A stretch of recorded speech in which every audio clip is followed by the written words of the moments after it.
안녕하세요. 베라동아입니다. 꿈을 꾸는 사람은 행복합니다. 우리들의 작은 꿈들이 모여 세상의 기쁨과 행복을 만들어가지요. 여러분들의 크고 작은 꿈들을 모두 이루어내시길 함께 기도합니다. 오늘도 재미있는 옛 이야기 들으시며 편안하고 달콤하게 잠드시길 바래요. 구독, 좋아요, 댓글로 사랑의 마음을 전해주세요.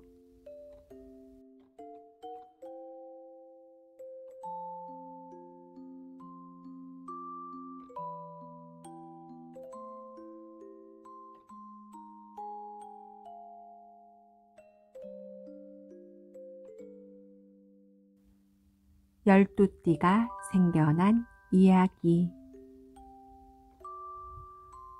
우리나라 사람들은 누구나 태어나면서 띠를 가지고 있습니다. 띠를 가지고 그 사람의 나이, 운명 따위를 짐작하기도 하는데요. 각각의 띠는 12가지 동물로 상징이 됩니다. 그렇다면 많고 많은 동물 중에서 어찌하여 12동물만이 띠를 갖게 되었으며 그 차례는 어떻게 정해졌을까요? 이 이야기에는 그런 궁금증에 대한 해답이 담겨 있답니다. 까마득한 먼 옛날에 하늘나라에는 옥황상제가 살았대. 하루는 옥황상제가 이 세상을 내려다 보니까 모두 착하고 부지런하게 살고 있더래. 그래서 옥황상제는 기분이 좋았단다. 허허, 참으로 보기 좋구나. 다들 상이라도 줘야겠는걸. 세상의 모든 동물들아, 내일 아침 동이 트자마자 하늘나라 궁궐로 달려오너라. 12번째 동물까지 상을 내리겠노라. 옥황상제는 그럼 방을 내다 붙였어. 동물 중에서도 가장 부지런한 12동물에게 특별히 상을 내려줄 생각이었지. 동물들이 하나둘 모여들었어. 나처럼 부지런한 일꾼은 또 없지. 소가 큰 눈망울을 굴리며 말했어. 넌 너무 느려 안 돼.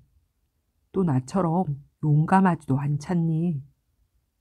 호랑이가 잘난 체하며 나섰지. 힘과 용기는 좋지만 꾀가 모자라면 다 소용없는걸. 사람들이 우러러보는 동물로는 내가 첫 손가락이 꼽히거든. 나처럼 조심성이 있다면 무슨 일이든 그르치지를 않지. 그러면서 토끼와 용과 뱀이 나섰어. 나처럼 날쌘 동물은 없어. 그러니까 당연히 내가 1등이지. 난 착하고 정직해. 절대로 남과 다투지도 않는걸. 뭐니 해도 재주가 있어야지. 그래야 남들에게 즐거움을 주지. 그러면서 말과 양과 원숭이도 나섰어. 내 울음소리는 아침을 불러와 사람들에게 정확한 때를 알려주지. 난 믿음직스럽고 의리가 있어. 나처럼 충성스러운 동물은 드물지. 너는 아주 느긋해. 그래도 끈기가 있으니까 됐지 뭐. 닭과 개와 돼지도 뒤질세라 나섰단다. 와글와글 시끌시끌 저마다 한마디씩 하는 바람에 세상이 온통 시끄러웠단다. 아이, 정신없어. 이렇게 떠들고만 있을 거야. 한쪽 구석에서 가만히 있던 쥐가 나서며 말했지. 맞아. 내일 아침에 일찍 일어나야지. 깜깜한 밤중이었어. 외양간에서 부스럭부스럭 소리가 났어. 넌 걸음이 느려 다른 동물들이랑 같이 떠나면 12번째 안에 들 수가 없을 거야. 미안하지만 먼저 떠날 수밖에. 소가 중얼거리며 길을 나섰는데 조그만 그림자가 하나가 쪼르르 따라붙었어. 소는 밤새도록 헐레벌떡 하늘나라 궁궐을 향해 달려갔어. 자기 등에 쥐가 올라탄 줄도 모르고 말이야. 멀기는 정말 멀구나. 한참을 달렸는데도 보이질 않아. 소는 온몸이 땀범벅이 되었어. 하지만 소 등에 올라탄 쥐는 땀 한 방울 흘리지 않았단다. 저기 하늘나라 궁궐이 보인다. 소는 남은 힘을 다 쥐어짜서 겨우겨우 하늘나라 궁궐에 닿았어. 막 앞발을 내디뎌 문턱을 넘으려고 하는데 등에서 쥐가 폴짝 뛰어내리는 거야. 흐흐, 미안해, 소야. 넌 천천히 오렴. 쥐는 소 앞으로 잽싸게 달려나갔어. 소는 분하고 분해서 발을 동동 굴렀지. 때마침 옥황상제가 맨 처음으로 달려오는 쥐를 보게 되었어. 아니, 벌써 왔느냐? 쥐는 쪼르르 달려와 인사를 했어. 제가 1등이에요, 1등. 뒤이어 소가 씩씩거리며 들어왔지. 소 뒤로는 아침에 떠난 동물들이 앞서거니 뒤서거니 하며 헐레벌떡 들어왔어. 맨 꼴찌로 들어온 친구는 돼지였어. 한밤중에 먼저 떠나다니 이건 정말 비겁해. 소등에 올라타고 온 쥐가 더 얄미워. 동물들이 아우성을 쳤어. 옥황상제가 빙그레 웃으며 말했어. 부지런한 12동물들아, 지금부터 너희들의 해를 정해줄 테니 이제 그만 다투도록 하여라. 그리하여 쥐부터 시작해서 차례차례 12동물들에게 1년씩 맡겨졌어. 그래서 쥐해에 태어난 사람은 쥐띠, 소해에 태어난 사람은 소띠, 그 뒤로 호랑이, 토끼, 용띠, 뱀, 말, 양, 원숭이, 닭, 개, 맨 끝으로는 돼지띠. 이렇게 저마다 다른 띠를 갖게 된 거란다. 수박에서 나온 당나귀. 옛날 한 마을에 어리석은 농부가 살았어요. 하루는 이웃 사람이 냇가를 지나다 농부를 보았습니다. 지금 뭐 하고 있어? 보면 모르시오. 냇물을 퍼내고 있지 않소. 그러니 냇물을 왜 퍼내는 것이오? 물고기를 잡으려고 그러지요. 참, 냇물을 퍼내 물고기를 어떻게 잡는단 말이오? 아이 거참, 냇물을 다 퍼내면 물고기들이 어디로 가겠소? 이웃 사람은 하도 어이가 없어 할 말을 잃었어요. 하루는 농부가 시장 구경을 가게 되었습니다. 시장엔 볼만한 것들이 널려 있었지요. 어여쁜 꽃신이며 부드러운 비단, 반들반들 잘 닦인 그릇들, 농부는 눈이 휘둥그레져서 이곳저곳 두리번거리며 돌아다녔어요. 그러다 농부는 수박장수 앞에 딱 멈추어 섰습니다. 주인 양반, 동글동글 반질반질 줄무늬 쭉쭉 그어진 이건 무엇이오? 수박장수는 농부가 어리숙하게 보이자 허허, 당나귀 알을 처음 본단 말이오. 이게 바로 당나귀 알이라오. 하며 장난삼아 거짓말을 했어요. 그러자 농부가 손뼉을 치며 말했어요. 바로 이놈이 당나귀 알이었구나. 수박장수는 터져 나오려고 하는 웃음을 참으며 말했습니다. 이놈을 이불에 덮고 따뜻한 아랫목에 며칠 놓아두면 당나귀 새끼가 톡톡 알을 깨고 나올게요. 농부는 수박장수의 말을 고지곳대로 믿고 수박 한 통을 사들고는 집으로 돌아왔어요. 농부의 아내도 수박을 처음 보기는 마찬가지였지요. 이게 뭐예요? 부인, 당나귀 알이라오.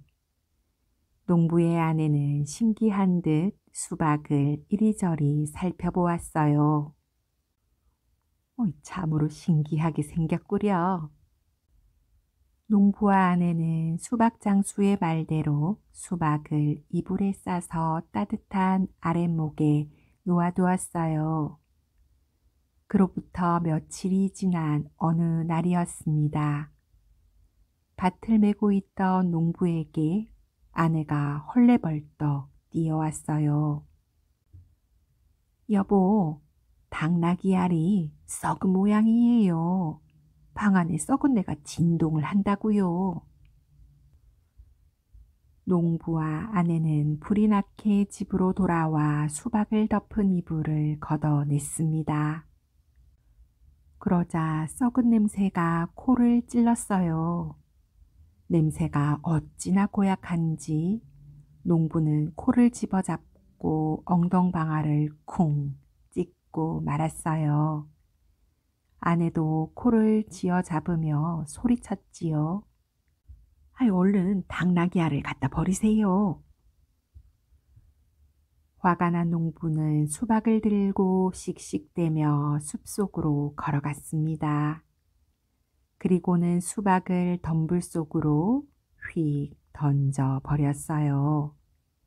바로 그때였어요. 수박을 내던진 곳에서 당나귀 한 마리가 껑충하고 뛰어나오는 게 아니겠어요? 우와, 정말 당나귀 알에서 당나귀가 나왔네. 농부는 기뻐하며 달아나는 당나귀를 쫓아갔습니다. 당나귀는 공중공중 뛰어 고개 하나를 넘더니 어느 집으로 쏙 들어갔습니다. 농부도 당나귀를 따라 들어갔지요. 남의 집에 함부로 들어오다니 이게 무슨 짓이오? 집주인이 농부에게 소리쳤어요. 당나귀를 찾으러 왔소. 농부의 말에 집주인은 눈이 동그래졌습니다. 저놈은 내 당나귀인데 무슨 당나귀를 찾는단 말이오? 아니요, 저놈은 금방 알을 깨고 나온 내 당나귀 새끼가 틀림없소. 농부와 집주인은 티격태격 다투기 시작했습니다. 도무지 싸움이 끝날 것 같지 않자 안 되겠구려. 우리 사또께 여쭈어 봅시다. 하고 주인이 말했어요. 좋소.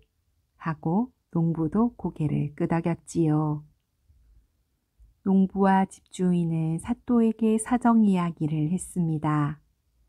이야기를 다 듣고 난 사또는 큰 소리로 호령했어요. 여봐라, 지금 당장 농부에게 당나귀 알을 판 못된 장사꾼을 잡아오도록 하라. 얼마 뒤 수박 장수가 사또 앞으로 끌려왔습니다. 사또가 수박 장수에게 호통치듯 물었어요.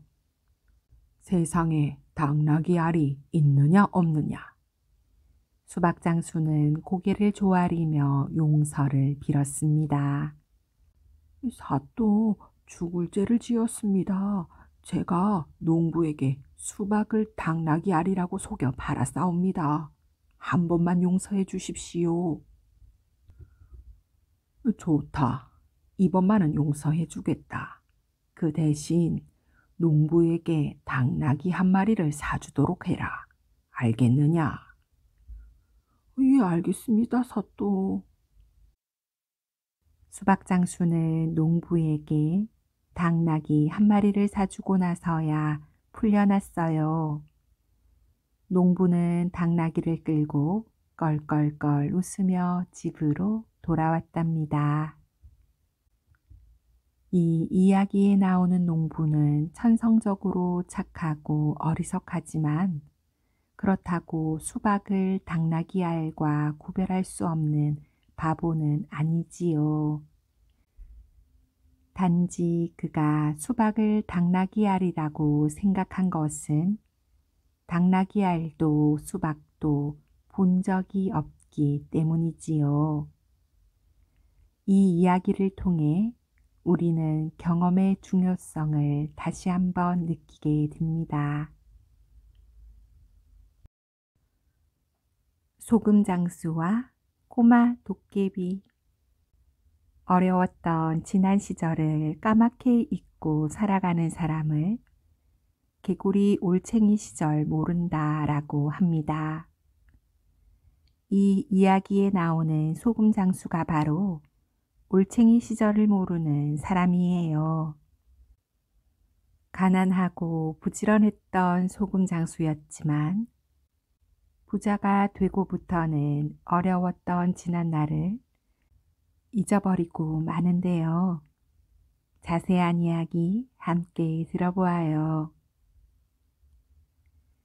옛날 한 마을에 장씨성을 가진 소금 장수가 살았더래요. 마을 사람들은 이른 아침부터 소금밭으로 일하러 가는 소금 장수를 보며 입에 침이 마르도록 칭찬했어요. 장씨는 우리 마을의 자랑이야. 그렇고 말고요. 우리 마을 젊은이들이 장씨의 부지런함을 배워야 할 텐데요. 그러던 어느 날이었어요. 소금밭에서 땀 흘리며 일하고 있던 소금 장수 앞에 꼬마 도깨비가 나타났어요. 안녕하세요, 아저씨. 너는 도깨비 아니냐? 대낮에 도깨비가 나타났으니 얼마나 놀랐겠어요. 저는 부지런하고 마음씨 착한 아저씨를 도우러 온 거예요. 그제야 소금 장수는 놀란 가슴을 쓸어내리며 안도의 한숨을 내쉬었어요. 어느 날 아침이었습니다. 여느 날과 마찬가지로 소금 장수가 소금밭에 갈 채비를 할 때였지요. 갑자기 꼬마 도깨비가 불쑥 나타나 이렇게 말하는 게 아니겠어요? 아저씨, 오늘은 소금밭에 가지 마세요. 그게 무슨 소리냐? 비가 올 거예요. 내가 네 녀석 장난에 속아 넘어갈 것 같으냐? 날이 이리 좋은데 무슨 비가 내린단 말이냐? 소금 장수는 꼬마 도깨비의 말을 믿지 않고 소금밭으로 나가 열심히 일했어요. 저녁 때가 되었을 무렵이었습니다. 갑자기 후두득 후두득 하며 굵은 빗방울이 떨어지기 시작했습니다. 아니, 이럴 수가. 그 녀석 말대로 정말 비가 내리잖아. 소금 장수는 할 말을 잃고 넋나간 사람처럼 소금밭을 쳐다보았어요. 하루 종일 소금밭에서 땀 흘리며 일한 보람이 없게 되었으니 왜 안 그렇겠어요.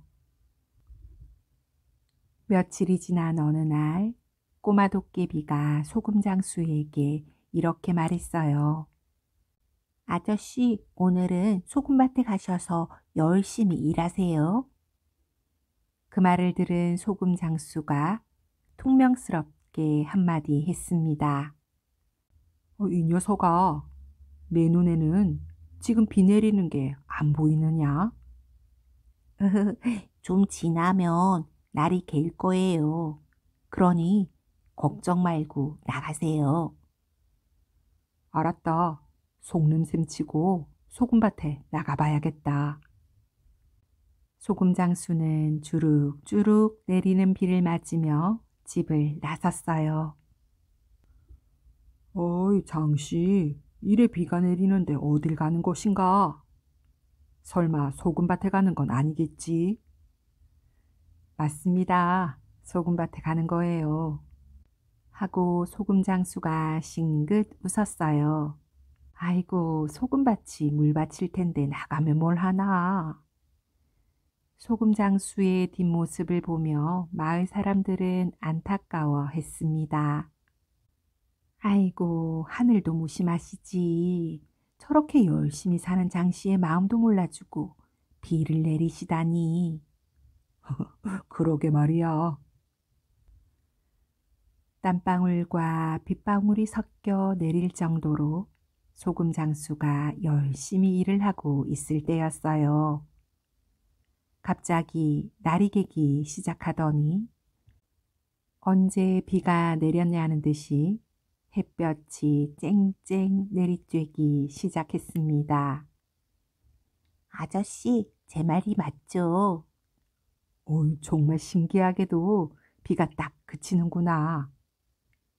소금장수는 송글송글 맺힌 땀방울을 닦으며 꼬마 도깨비에게 고마워했어요.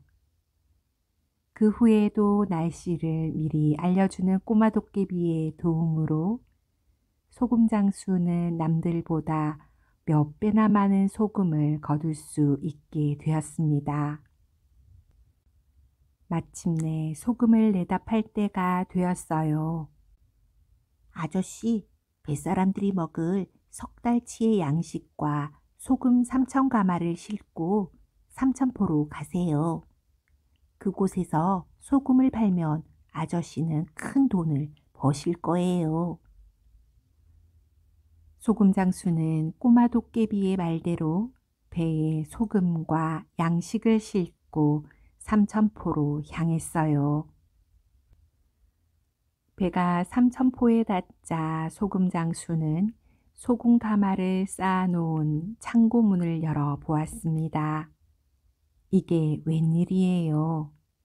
소금 가마 위에 커다란 구렁이가 꽈리를 들고 있는 게 아니겠어요? 예로부터 사람들은 소금을 매우 귀하게 여겼답니다. 그래서 소금 위에 짐승이 지나간 것을 알고도 소금을 팔면 집안 대대로 큰 벌을 받는다는 말이 전해졌어요. 소금 장수는 팔 수도 그렇다고 안 팔 수도 없는 소금 가마를 보며 한숨만 푹푹 쉬었어요. 그러는 동안 2달의 시간이 흘렀습니다. 그러나 그때까지도 구렁이는 꼼짝도 하지 않았어요. 안 되겠다. 저놈의 구렁이를 쫓아버려야겠어. 하고 소금장수가 몽둥이를 들고 창고 안으로 들어갔어요. 그런데 이게 웬일인가요? 구렁이인 줄만 알았던 것이 배의 닷줄로 변해 있었던 거예요. 내가 그동안 귀신에 홀린 모양이군. 소금장수는 서둘러 소금을 팔기 시작했습니다. 마침 소금이 한창 귀할 때라 소금은 보통 때보다 10배가 넘는 값을 받고 팔아도 없어서 못 팔 형편이었어요. 이렇게 해서 소금 장수는 큰 돈을 벌게 되었지요. 소금 장수는 대궐 같은 집을 짓고 수십 명의 하인을 둔 큰 부자가 되었습니다. 그 후부터 소금 장수는 예전의 부지런함은 사라지고 빈둥빈둥 놀 궁리만 하였어요. 그때마다 꼬마 도깨비가 나타나 이렇게 말했습니다. 아저씨, 이제 그만 놀러 다니시고 예전처럼 소금밭에서 열심히 일하셔요. 지금의 아저씨 모습보다 소금밭에서 땀 흘리며 일하는 아저씨의 모습이 보고 싶어요. 그러나 소금 장수는 꼬마 도깨비의 말에 콧방귀를 뀌었답니다. 그러던 어느 날 꼬마 도깨비를 귀찮게 여기던 소금 장수가 얘야, 네가 세상에서 가장 무서워하는 게 뭐냐? 하고 물었어요. 한참을 머뭇거리던 꼬마 도깨비는 흰 복슬개가 제일 무서워요. 하고 대답하더래요. 그 말을 들은 소금 장수는 장에 나가 하얀 복슬개 한 마리를 사 왔습니다. 2번 다시는 그 녀석을 내 눈앞에 나타나지 못하게 해야지. 며칠 후 꼬마 도깨비가 소금 장수 앞에 나타났어요. 소금 장수는 감추었던 흰 복슬개를 얼른 꺼냈지요. 꼬마 도깨비는 슬금슬금 뒷걸음을 치며 은혜를 모르면 큰 벌을 받게 됩니다. 지금은 아저씨가 부자가 되었지만 그 재산은 한 푼도 자손에게 물려주지 못할 거예요. 하고는 어디론가 사라져 버렸습니다. 아니나 다를까 돈을 물쓰듯 하던 소금 장수는 3년이 못 가 거지가 되고 말았답니다. 우리 주변에도 개구리 올챙이 시절을 모르는 사람을 종종 볼 때가 있습니다. 마치 자신이 잘난 덕에 부자가 되고 명예를 얻은 것처럼 행동함으로써 예전에 같은 처지에 있던 사람들을 귀찮게 여기거나 무시하기도 하지요. 어느 한순간 지위가 높아지고 부자가 되었다 하더라도 자신을 도와준 사람들에게 감사의 마음을 잊지 않도록 해야겠어요. 조이삭 하나로 부자가 된 총각. 옛날 어느 마을에 한 총각이 살았어요. 어느 날 총각은 이웃집에서 조이삭 몇 개를 얻어와 산기슭에 심었습니다. 총각은 조이삭을 정성껏 가꾸었어요. 마침내 곡식이 누렇게 익어가는 가을이 되었습니다. 총각은 지게를 메고 조이삭을 거두러 갔지요. 그런데 이게 웬일이에요. 글쎄, 새들이 조이삭을 모두 쪼아 먹고 있는 게 아니겠어요. 달랑 조이삭 하나만 남겨둔 채 말이에요. 어휴, 여름 내내 땀 흘려 가꾼 건데. 총각은 하나 남은 조이삭을 가지고 산기슭을 내려왔습니다. 이튿날이 밝자 총각은 조이삭을 가지고 집을 나섰어요. 그리고 일거리를 찾아 여기저기를 돌아다녔지요. 저물자 총각은 어느 집에 묵게 되었어요. 총각은 조이삭을 건네며 주인에게 부탁했어요. 이 조이삭을 잘 맡아주세요. 제게 아주 소중한 것입니다. 다음 날 집주인이 총각에게 달려와 이렇게 말하는 게 아니겠어요? 아이, 미안하게 됐네. 지난밤에 쥐가 조이삭을 먹어버렸지 뭔가. 어르신께서는 하찮은 조이삭일지 모르지만 제게는 무척 소중한 이삭인데 그럼 쥐라도 좀 잡아주십시오. 집주인은 쥐를 잡아 총각에게 주었어요. 총각이 달랑달랑 쥐꼬리를 잡고 숲속 오솔길을 걷고 있을 때였어요. 갑자기 산고양이 한 마리가 나타나 쥐를 날름 잡아먹는 게 아니겠어요. 총각은 달아나려는 고양이를 덥석 낚아챘습니다. 요놈, 내 소중한 쥐를 잡아먹다니. 총각은 쥐를 잡아먹은 고양이를 안고 갈 길을 재촉했어요. 고개를 서너 개쯤 넘어가자 총각의 뱃속에서 꼬르르 소리가 났어요. 여태 아무것도 먹지 않았구나. 어디 가까운 주막에서 국밥 한 그릇이라도 먹고 가야겠어. 총각은 주막에 들러 주인에게 말했습니다. 국밥 한 그릇만 주십시오. 참, 이 고양이는 제게 소중한 것이니 잘 좀 맡아주시고요. 아이 참 귀찮게 이따위 고양이가 먹으리 대단하다고. 주인은 혼잣말을 하며 인상을 찌푸리고는 고양이를 안았습니다. 총각이 개눈 감추듯 국밥을 먹고 있을 때였어요. 주막집 주인이 헐레벌떡 달려오며 아이고 총각 이를 어째. 글쎄 우리 집 개가 고양이를 물어 죽였다네 하는 게 아니겠어요. 그 말에 총각은 어이없어 하며 이렇게 말했어요. 고양이를 맡긴 지가 얼마나 됐다고. 아이 미안하네. 고양이 대신 우리 개라도 가져가게나. 주막을 나선 총각의 품에는 개 한 마리가 안겨 있었어요. 총각이 산모퉁이를 돌고 고개를 넘었을 때 이미 날이 어두워졌습니다. 총각은 한 농부의 집에서 하룻밤을 묵기로 했어요. 총각은 집주인에게 이 개는 제게 아주 소중한 개랍니다. 그러니 하룻밤만 잘 맡아 주십시오. 하고 부탁했어요. 집주인은 알았다며 고개를 끄덕였지요. 이튿날 아침 집주인이 총각을 찾아와 어쩔 줄을 몰라 했습니다.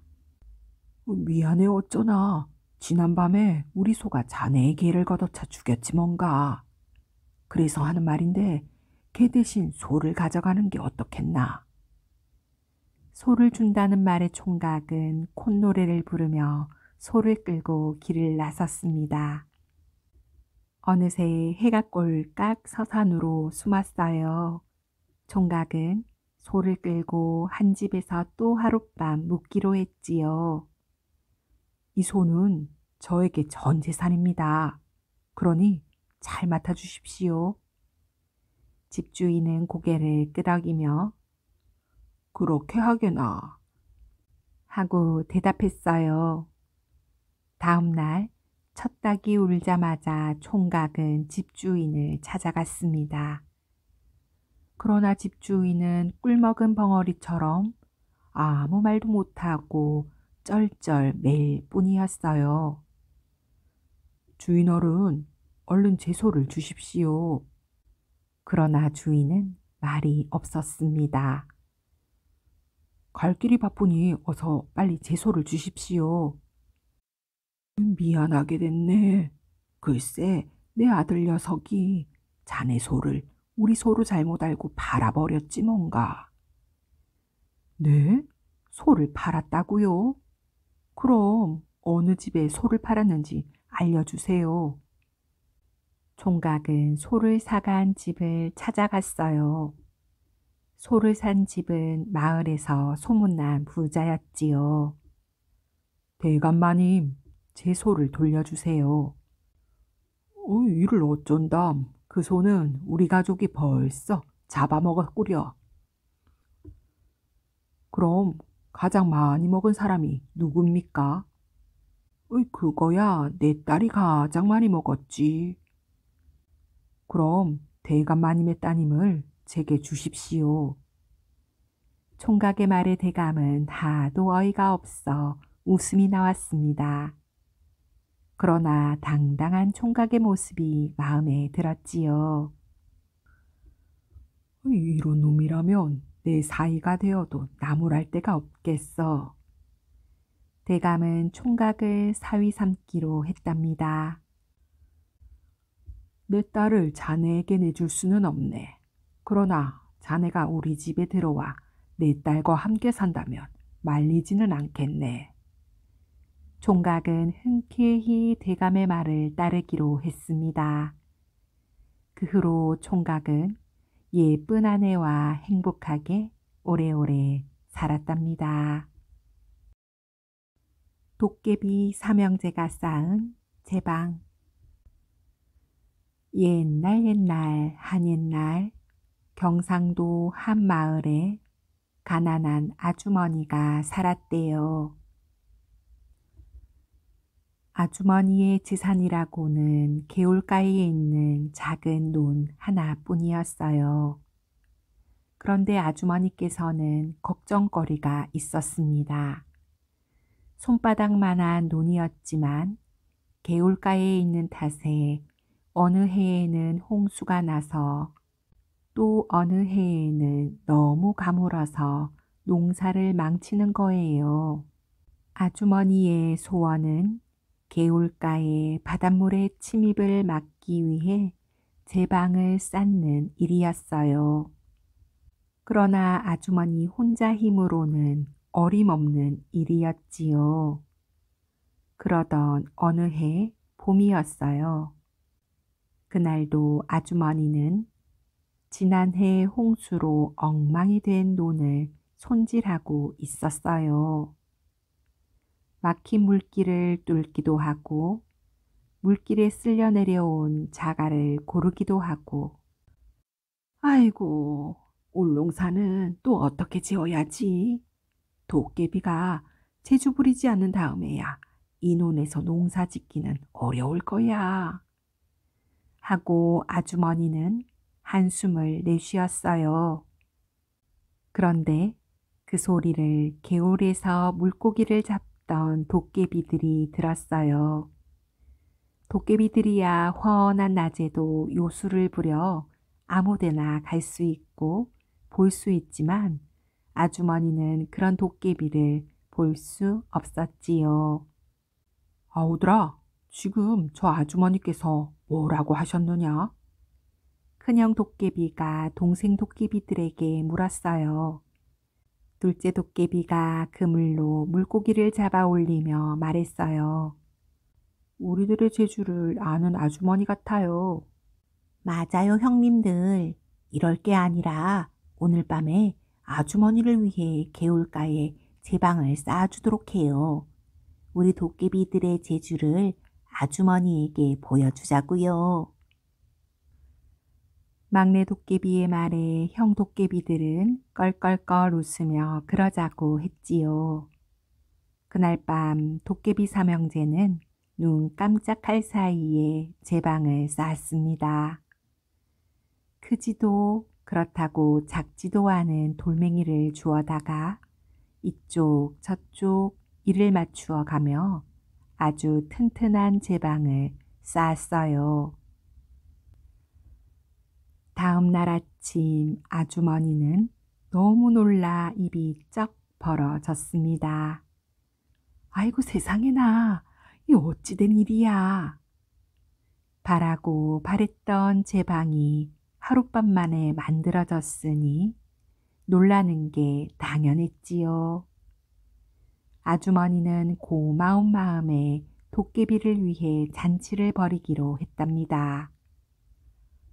커다란 가마솥에 팥죽을 쑤어 여러 가지 맛난 음식을 준비했어요. 신이 난 도깨비 삼형제는 한바탕 춤을 추고는 음식을 똑같이 나누어 먹었습니다. 그런데 어찌된 일인지 막내 도깨비의 몫의 밤 한 톨이 모자랐던 거예요. 화가 난 막내 도깨비는 제 방에서 돌 하나를 빼내야겠어.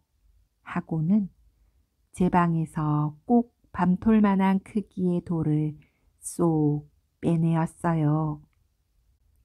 그래서 지금도 그 제 방에는 밤톨 크기만한 구멍이 나 있대요. 그러나 도깨비들이 어찌나 튼튼하게 지어주었던지 아무리 큰 비가 내려도 무너진 적이 없다는군요. 12띠가 생겨난 이야기. 우리나라 사람들은 누구나 태어나면서 띠를 가지고 있습니다. 띠를 가지고 그 사람의 나이, 운명 따위를 짐작하기도 하는데요. 각각의 띠는 12가지 동물로 상징이 됩니다. 그렇다면 많고 많은 동물 중에서 어찌하여 12동물만이 띠를 갖게 되었으며 그 차례는 어떻게 정해졌을까요? 이 이야기에는 그런 궁금증에 대한 해답이 담겨 있답니다.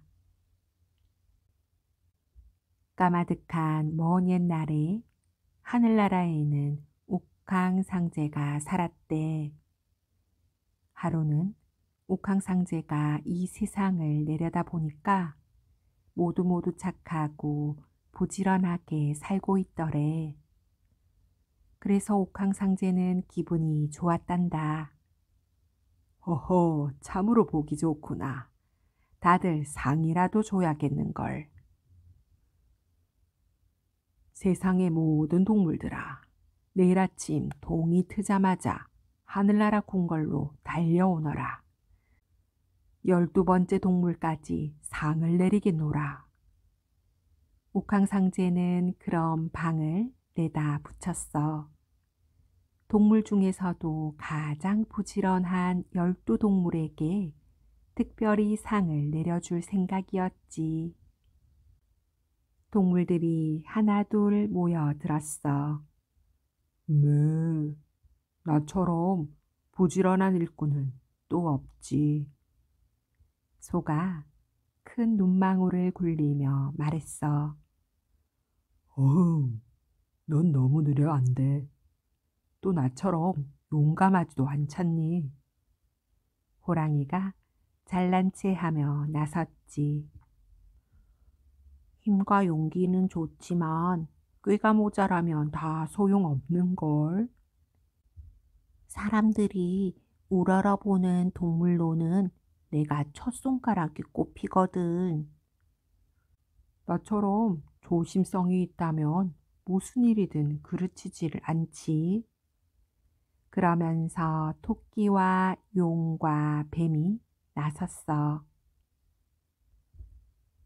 나처럼 날쌘 동물은 없어. 그러니까 당연히 내가 1등이지. 난 착하고 정직해. 절대로 남과 다투지도 않는걸. 뭐니 해도 재주가 있어야지. 그래야 남들에게 즐거움을 주지. 그러면서 말과 양과 원숭이도 나섰어. 내 울음소리는 아침을 불러와 사람들에게 정확한 때를 알려주지. 난 믿음직스럽고 의리가 있어. 나처럼 충성스러운 동물은 드물지. 너는 아주 느긋해. 그래도 끈기가 있으니까 됐지 뭐. 닭과 개와 돼지도 뒤질세라 나섰단다. 와글와글 시끌시끌 저마다 한마디씩 하는 바람에 세상이 온통 시끄러웠단다. 아이, 정신없어. 이렇게 떠들고만 있을 거야. 한쪽 구석에서 가만히 있던 쥐가 나서며 말했지. 맞아. 내일 아침에 일찍 일어나야지. 깜깜한 밤중이었어. 외양간에서 부스럭부스럭 소리가 났어. 난 걸음이 느려 다른 동물들이랑 같이 떠나면 12번째 안에 들 수가 없을 거야. 미안하지만 먼저 떠날 수밖에. 소가 중얼거리며 길을 나섰는데 조그만 그림자가 하나가 쪼르르 따라붙었어. 소는 밤새도록 헐레벌떡 하늘나라 궁궐을 향해 달려갔어. 자기 등에 쥐가 올라탄 줄도 모르고 말이야. 멀기는 정말 멀구나. 한참을 달렸는데도 보이질 않아. 소는 온몸이 땀범벅이 되었어. 하지만 소 등에 올라탄 쥐는 땀 한 방울 흘리지 않았단다. 저기 하늘나라 궁궐이 보인다. 소는 남은 힘을 다 쥐어짜서 겨우겨우 하늘나라 궁궐에 닿았어. 막 앞발을 내디뎌 문턱을 넘으려고 하는데 등에서 쥐가 폴짝 뛰어내리는 거야. 허허, 미안해 소야. 넌 천천히 오렴. 쥐는 소 앞으로 잽싸게 달려나갔어. 소는 분하고 분해서 발을 동동 굴렀지. 때마침 옥황상제가 맨 처음으로 달려오는 쥐를 보게 되었어. 아니, 벌써 왔느냐? 쥐는 쪼르르 달려와 인사를 했어. 제가 1등이에요, 1등. 뒤이어 소가 씩씩거리며 들어왔지. 소 뒤로는 아침에 떠난 동물들이 앞서거니 뒤서거니 하며 헐레벌떡 들어왔어. 맨 꼴찌로 들어온 친구는 돼지였어. 한밤중에 먼저 떠나다니 이건 정말 비겁해. 소등에 올라타고 온 쥐가 더 얄미워. 동물들이 아우성을 쳤어. 옥황상제가 빙그레 웃으며 말했어. 부지런한 12동물들아, 지금부터 너희들의 해를 정해줄 테니 이제 그만 다투도록 하여라. 그리하여 쥐부터 시작해서 차례차례 12동물들에게 1년씩 맡겨졌어. 그래서 쥐해에 태어난 사람은 쥐띠, 소해에 태어난 사람은 소띠, 그 뒤로 호랑이, 토끼, 용띠, 뱀, 말, 양, 원숭이, 닭, 개, 맨 끝으로는 돼지띠. 이렇게 저마다 다른 띠를 갖게 된 거란다. 소금장수와 꼬마 도깨비. 어려웠던 지난 시절을 까맣게 잊고 살아가는 사람을 개구리 올챙이 시절 모른다라고 합니다. 이 이야기에 나오는 소금장수가 바로 올챙이 시절을 모르는 사람이에요. 가난하고 부지런했던 소금장수였지만 부자가 되고부터는 어려웠던 지난 날을 잊어버리고 마는데요. 자세한 이야기 함께 들어보아요. 옛날 한 마을에 장씨성을 가진 소금장수가 살았더래요. 마을 사람들은 이른 아침부터 소금밭으로 일하러 가는 소금장수를 보며 입에 침이 마르도록 칭찬했어요. 장씨는 우리 마을의 자랑이야. 그렇고 말고요. 우리 마을 젊은이들이 장씨의 부지런함을 배워야 할 텐데요. 그러던 어느 날이었어요. 소금밭에서 땀 흘리며 일하고 있던 소금장수 앞에 꼬마 도깨비가 나타났어요. 안녕하세요, 아저씨. 너는 도깨비 아니냐? 대낮에 도깨비가 나타났으니 얼마나 놀랐겠어요. 저는 부지런하고 마음씨 착한 아저씨를 도우러 온 거예요. 그제야 소금 장수는 놀란 가슴을 쓸어내리며 안도의 한숨을 내쉬었어요. 어느 날 아침이었습니다. 여느 날과 마찬가지로 소금 장수가 소금밭에 갈 채비를 할 때였지요. 갑자기 꼬마 도깨비가 불쑥 나타나 이렇게 말하는 게 아니겠어요? 아저씨, 오늘은 소금밭에 가지 마세요. 그게 무슨 소리냐? 비가 올 거예요. 내가 네 녀석 장난에 속아 넘어갈 것 같으냐? 날이 이리 좋은데 무슨 비가 내린단 말이냐? 소금 장수는 꼬마 도깨비의 말을 믿지 않고 소금밭으로 나가 열심히 일했어요. 저녁 때가 되었을 무렵이었습니다. 갑자기 후두득 후두득 하며 굵은 빗방울이 떨어지기 시작했습니다. 아니, 이럴 수가. 그 녀석 말대로 정말 비가 내리잖아. 소금 장수는 할 말을 잃고 넋나간 사람처럼 소금밭을 쳐다보았어요. 하루 종일 소금밭에서 땀 흘리며 일한 보람이 없게 되었으니 왜 안 그렇겠어요. 며칠이 지난 어느 날 꼬마 도깨비가 소금 장수에게 이렇게 말했어요. 아저씨, 오늘은 소금밭에 가셔서 열심히 일하세요. 그 말을 들은 소금 장수가 퉁명스럽게 한마디 했습니다. 이 녀석아, 내 눈에는 지금 비 내리는 게 안 보이느냐? 좀 지나면 날이 갤 거예요. 그러니 걱정 말고 나가세요. 알았다. 속는 셈 치고 소금밭에 나가봐야겠다.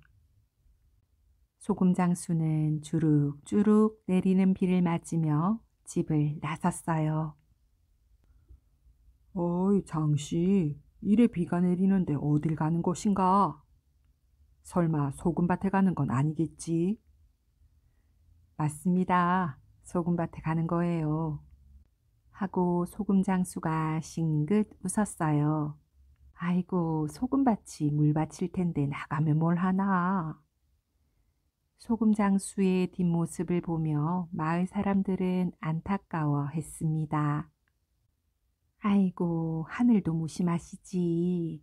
저렇게 열심히 사는 장씨의 마음도 몰라주고 비를 내리시다니. 그러게 말이야. 땀방울과 빗방울이 섞여 내릴 정도로 소금 장수가 열심히 일을 하고 있을 때였어요. 갑자기 날이 개기 시작하더니 언제 비가 내렸냐는 듯이 햇볕이 쨍쨍 내리쬐기 시작했습니다. 아저씨, 제 말이 맞죠? 어이, 정말 신기하게도 비가 딱 그치는구나. 소금 장수는 송글송글 맺힌 땀방울을 닦으며 꼬마 도깨비에게 고마워했어요.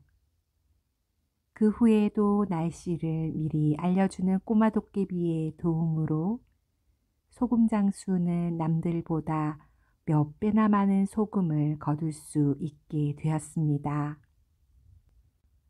마침내 소금을 내다 팔 때가 되었어요. 아저씨, 뱃사람들이 먹을 석 달치의 양식과 소금 3,000가마를 싣고 삼천포로 가세요.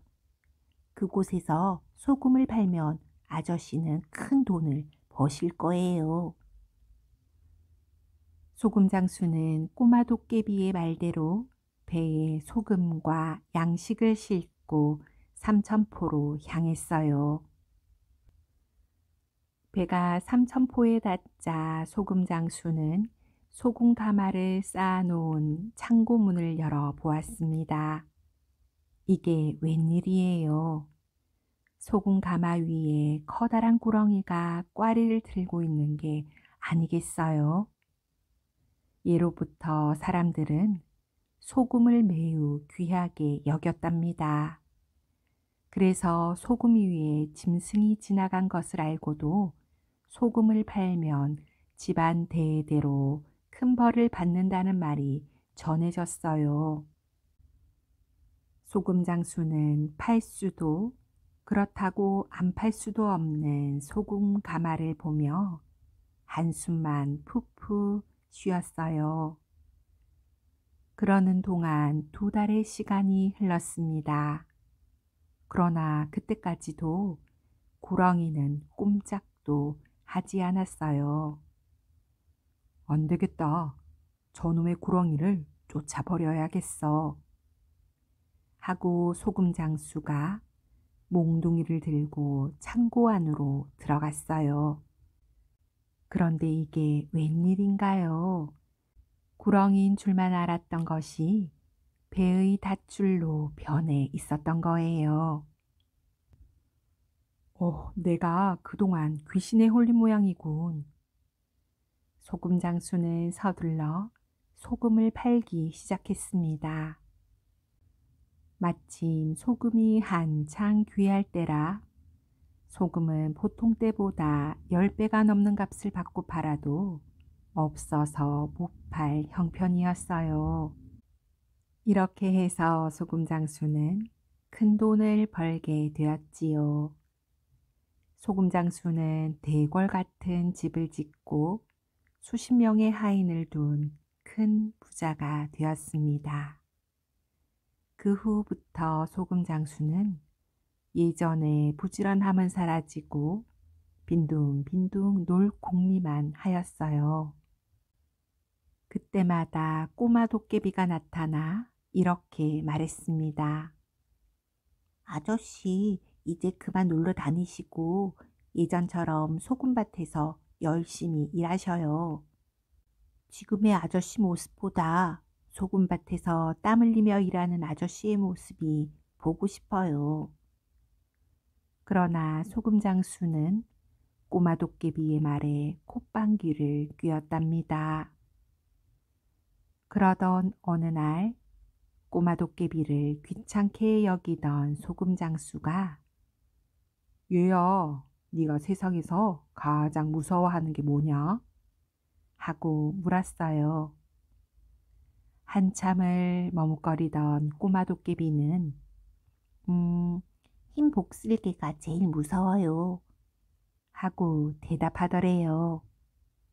그 말을 들은 소금 장수는 장에 나가 하얀 복슬개 한 마리를 사 왔습니다. 2번 다시는 그 녀석을 내 눈앞에 나타나지 못하게 해야지. 며칠 후 꼬마 도깨비가 소금 장수 앞에 나타났어요. 소금 장수는 감추었던 흰 복슬개를 얼른 꺼냈지요. 꼬마 도깨비는 슬금슬금 뒷걸음을 치며 은혜를 모르면 큰 벌을 받게 됩니다. 지금은 아저씨가 부자가 되었지만 그 재산은 한 푼도 자손에게 물려주지 못할 거예요. 하고는 어디론가 사라져 버렸습니다. 아니나 다를까 돈을 물쓰듯 하던 소금 장수는 3년이 못 가 거지가 되고 말았답니다. 우리 주변에도 개구리 올챙이 시절을 모르는 사람을 종종 볼 때가 있습니다. 마치 자신이 잘난 덕에 부자가 되고 명예를 얻은 것처럼 행동함으로써 예전에 같은 처지에 있던 사람들을 귀찮게 여기거나 무시하기도 하지요. 어느 한순간 지위가 높아지고 부자가 되었다 하더라도 자신을 도와준 사람들에게 감사의 마음을 잊지 않도록 해야겠어요. 수박에서 나온 당나귀. 옛날 한 마을에 어리석은 농부가 살았어요. 하루는 이웃 사람이 냇가를 지나다 농부를 보았습니다. 지금 뭐 하고 있어? 보면 모르시오. 냇물을 퍼내고 있지 않소. 그러니 냇물을 왜 퍼내는 것이오? 물고기를 잡으려고 그러지요. 참, 냇물을 퍼내 물고기를 어떻게 잡는단 말이오?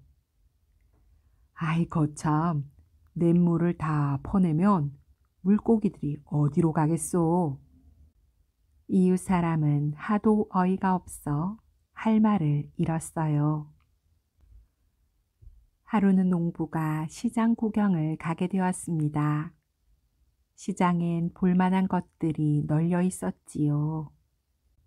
어여쁜 꽃신이며 부드러운 비단, 반들반들 잘 닦인 그릇들. 농부는 눈이 휘둥그레져서 이곳저곳 두리번거리며 돌아다녔어요. 그러다 농부는 수박장수 앞에 딱 멈추어 섰습니다.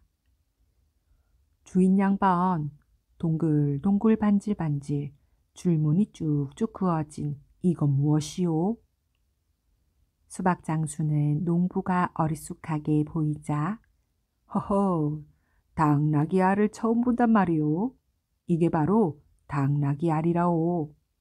하며 장난삼아 거짓말을 했어요. 그러자 농부가 손뼉을 치며 말했어요. 바로 이놈이 당나귀 알이었구나. 수박장수는 터져 나오려고 하는 웃음을 참으며 말했습니다. 이놈을 이불에 덮고 따뜻한 아랫목에 며칠 놓아두면 당나귀 새끼가 톡톡 알을 깨고 나올게요. 농부는 수박장수의 말을 고지곳대로 믿고 수박 한 통을 사들고는 집으로 돌아왔어요. 농부의 아내도 수박을 처음 보기는 마찬가지였지요. 이게 뭐예요? 부인, 당나귀 알이라오. 농부의 아내는 신기한 듯 수박을 이리저리 살펴보았어요. 참으로 신기하게 생겼구려. 농부와 아내는 수박장수의 말대로 수박을 이불에 싸서 따뜻한 아랫목에 놓아두었어요. 그로부터 며칠이 지난 어느 날이었습니다. 밭을 메고 있던 농부에게 아내가 헐레벌떡 뛰어왔어요.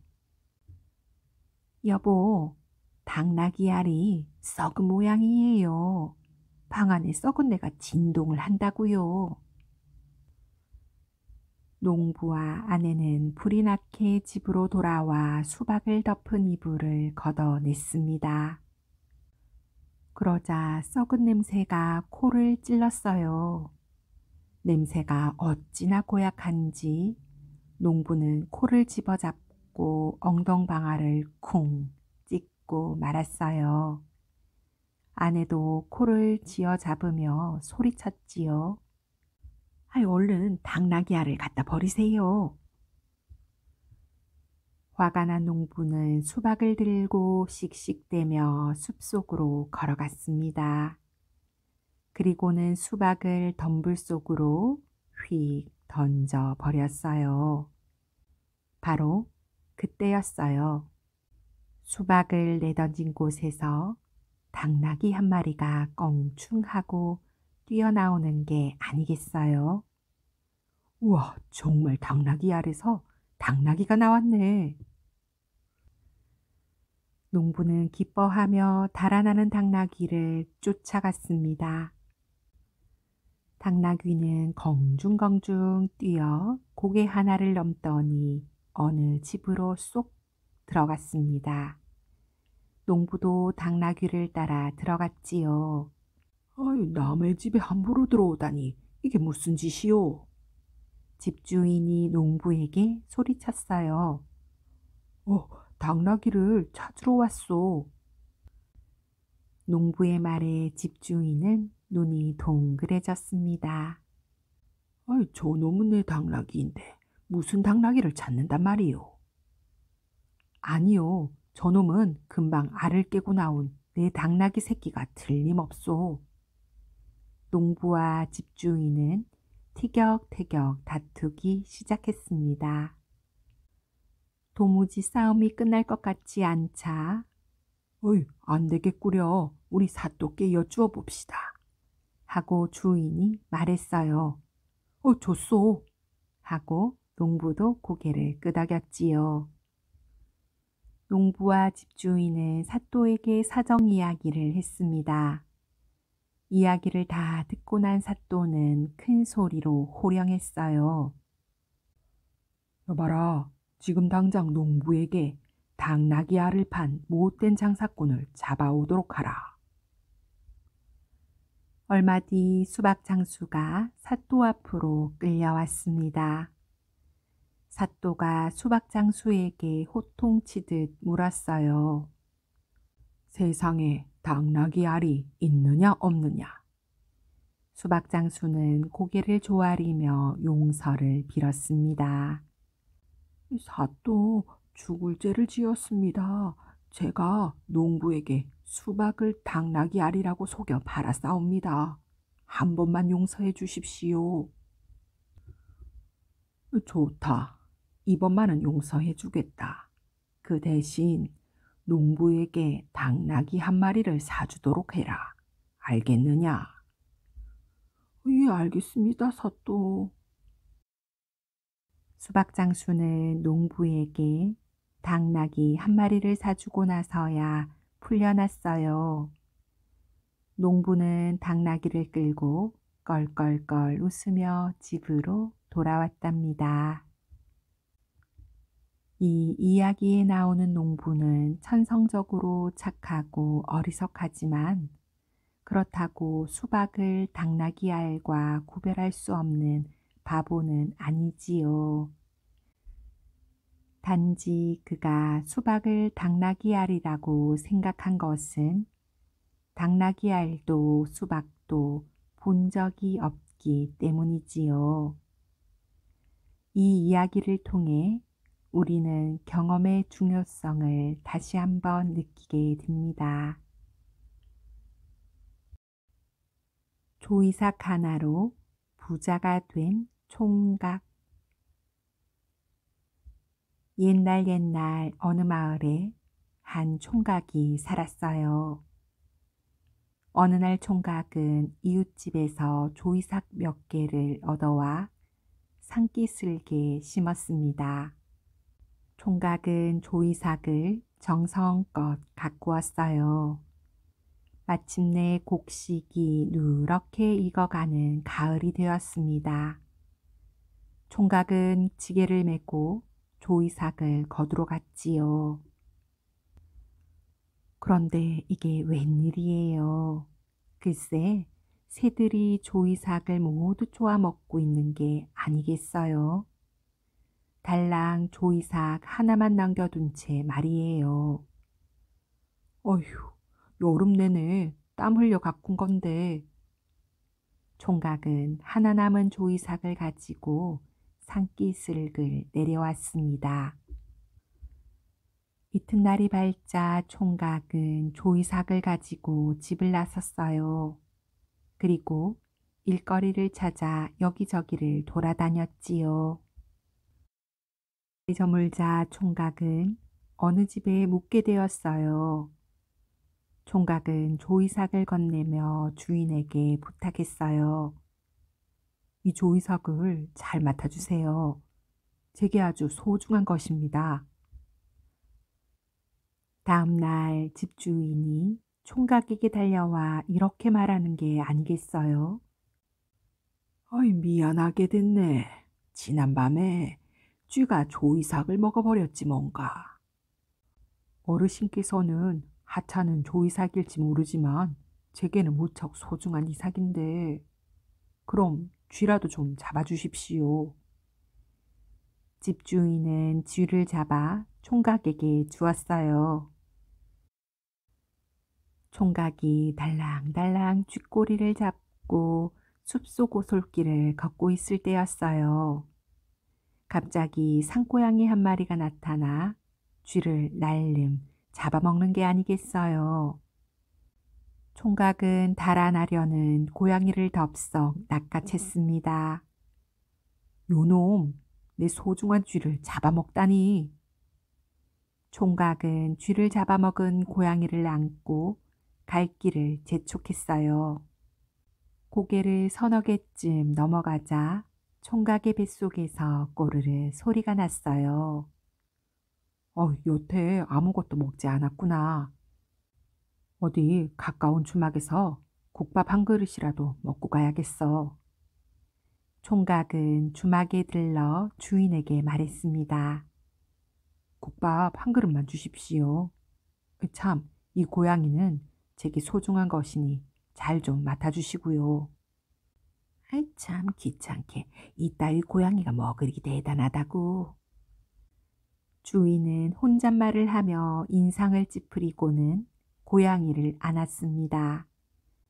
총각이 개눈 감추듯 국밥을 먹고 있을 때였어요. 주막집 주인이 헐레벌떡 달려오며 아이고 총각 이를 어째.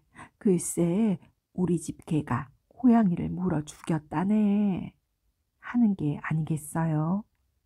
그 말에 총각은 어이없어 하며 이렇게 말했어요. 고양이를 맡긴 지가 얼마나 됐다고. 아이 미안하네. 고양이 대신 우리 개라도 가져가게나. 주막을 나선 총각의 품에는 개 한 마리가 안겨 있었어요. 총각이 산모퉁이를 돌고 고개를 넘었을 때 이미 날이 어두워졌습니다. 총각은 한 농부의 집에서 하룻밤을 묵기로 했어요.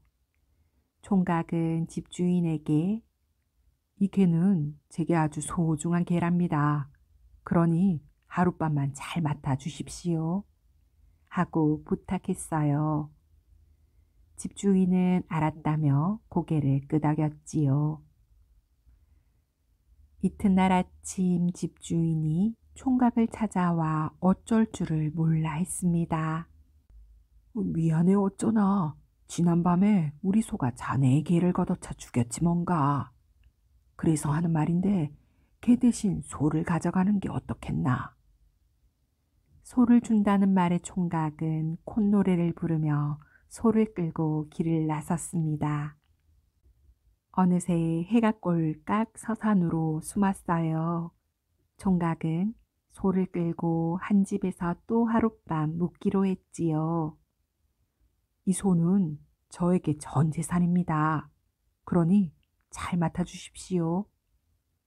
집주인은 고개를 끄덕이며 그렇게 하게나 하고 대답했어요. 다음 날 첫 닭이 울자마자 총각은 집주인을 찾아갔습니다. 그러나 집주인은 꿀먹은 벙어리처럼 아무 말도 못하고 쩔쩔 맬 뿐이었어요. 주인 어른, 얼른 제 소를 주십시오. 그러나 주인은 말이 없었습니다. 갈 길이 바쁘니 어서 빨리 제 소를 주십시오. 미안하게 됐네.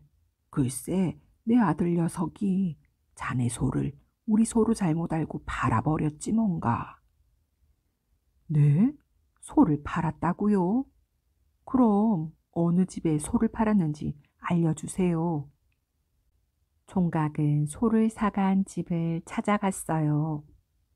소를 산 집은 마을에서 소문난 부자였지요. 대감마님, 제 소를 돌려주세요. 이를 어쩐담. 그 소는 우리 가족이 벌써 잡아먹었구려. 그럼 가장 많이 먹은 사람이 누굽니까? 그거야 내 딸이 가장 많이 먹었지. 그럼 대감마님의 따님을 제게 주십시오. 총각의 말에 대감은 하도 어이가 없어 웃음이 나왔습니다. 그러나 당당한 총각의 모습이 마음에 들었지요. 이런 놈이라면 내 사이가 되어도 나무랄 데가 없겠어. 대감은 총각을 사위 삼기로 했답니다. 내 딸을 자네에게 내줄 수는 없네. 그러나 자네가 우리 집에 들어와 내 딸과 함께 산다면 말리지는 않겠네. 총각은 흔쾌히 대감의 말을 따르기로 했습니다.